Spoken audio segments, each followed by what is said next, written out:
Bonjour à tous, aujourd'hui nous allons suivre un tutoriel pour remplacer le connecteur de charge sur le Huawei P20. Pour réaliser cette réparation, vous aurez besoin bien sûr du connecteur de charge USB type C d'origine. Vous le retrouverez en vente sur notre site internet, il vous sera livré avec le patron d'aide au montage qui va vous aider à suivre le tutoriel. N'oubliez pas également de commander le kit d'outils spécialement sélectionné par nos techniciens. Il s'agit du kit d'outils numéro 1 qui comprend tous les outils pour faire votre réparation et notamment la colle.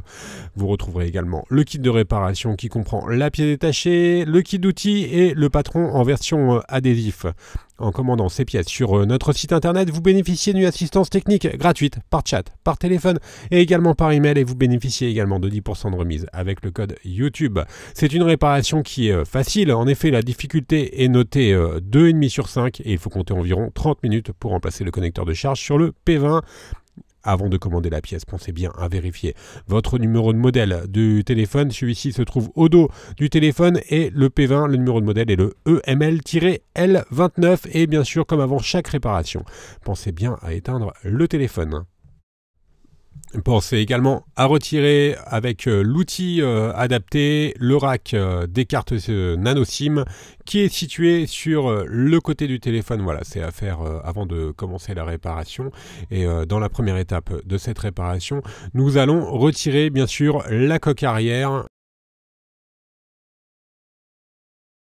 Alors pour décoller la vitre arrière, il va falloir la chauffer. Pour cela, on a deux méthodes, deux possibilités. La première, c'est d'utiliser le coussin chauffant que l'on va positionner au micro-ondes pendant 1 à 2 minutes et ensuite on le positionne sur la vitre pendant 30 à 40 secondes. Voilà, le coussin chauffant, vous le retrouverez en option sur la fiche produit. Ça, c'est la première méthode. La deuxième méthode, ça va être d'utiliser un décapeur thermique ou un sèche-cheveux et on va chauffer tout le contour de la vitre arrière du Huawei P20. Alors attention, le décapeur thermique, pas à plus de 70-80 degrés.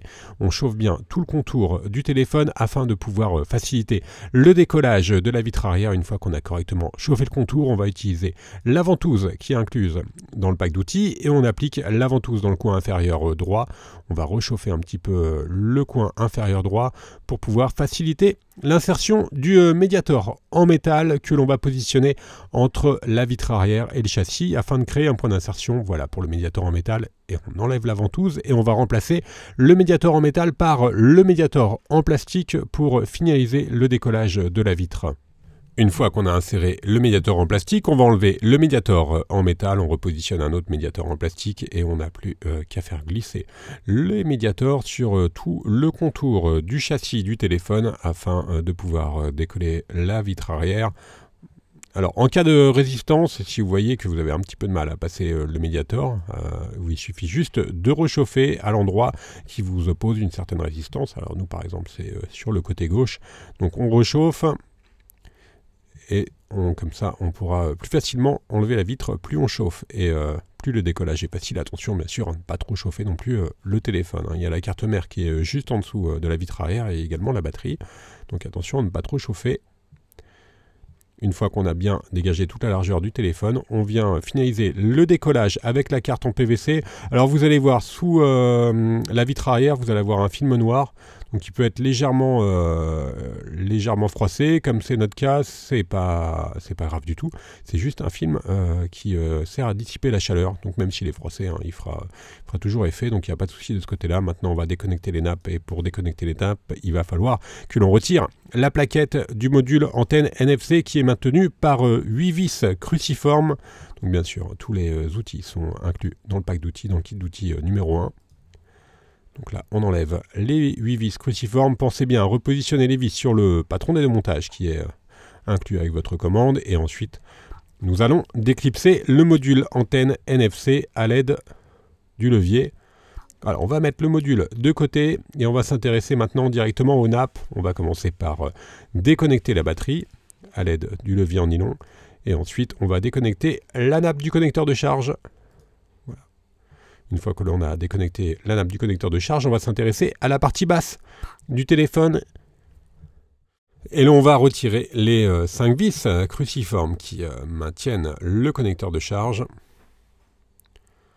Alors attention, pour le P20, je vous rappelle qu'il y a plusieurs modèles. Il y a le P20 Pro, le P20 Lite et le P20. Vous retrouverez tous les tutoriels sur notre site internet.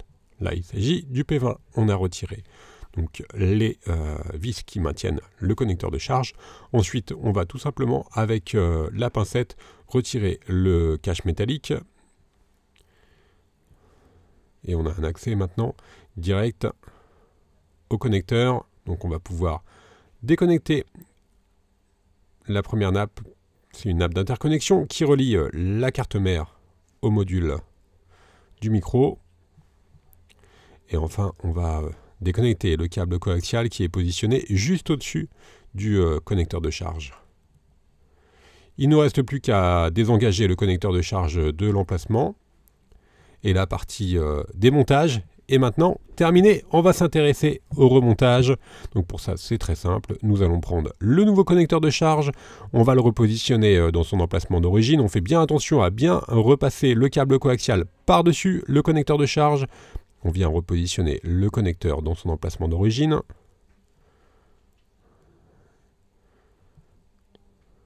Et ensuite, on va bien sûr reconnecter le câble coaxial qui vient se positionner donc par-dessus la nappe du connecteur de charge. Alors voilà pour le coaxial. Le coaxial, il gère le réseau sur le téléphone. Il relie la carte mère au module micro. Et enfin, on vient reconnecter la deuxième nappe, la nappe d'interconnexion, qui elle vient par-dessus le câble coaxial.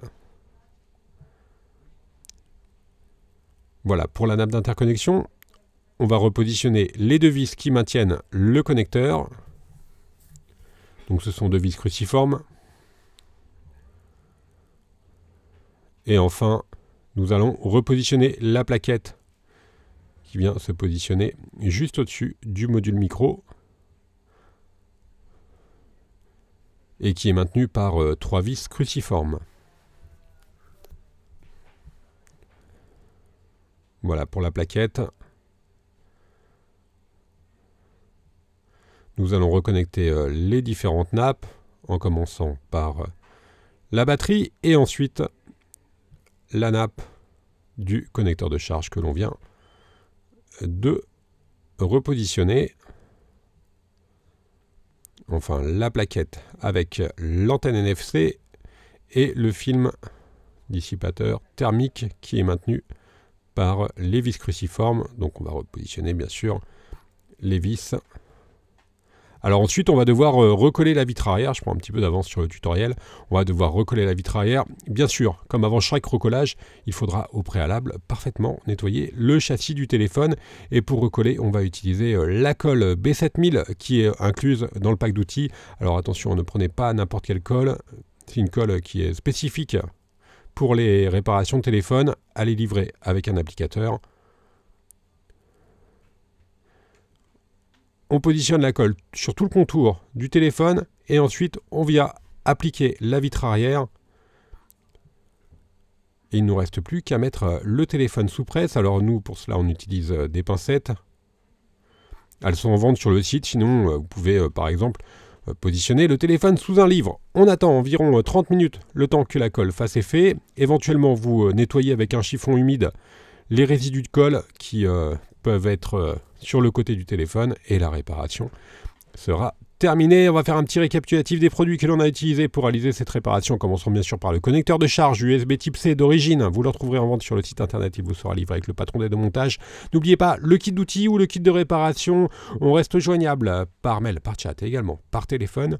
Vous bénéficiez de 10% de remise avec le code YouTube sur notre site internet. Vous pouvez également nous suivre sur tous les différents réseaux sociaux et vous abonner à notre chaîne YouTube pour être informé des dernières nouveautés sur les réparations de téléphone, bien sûr. À bientôt sur brico-phone.com.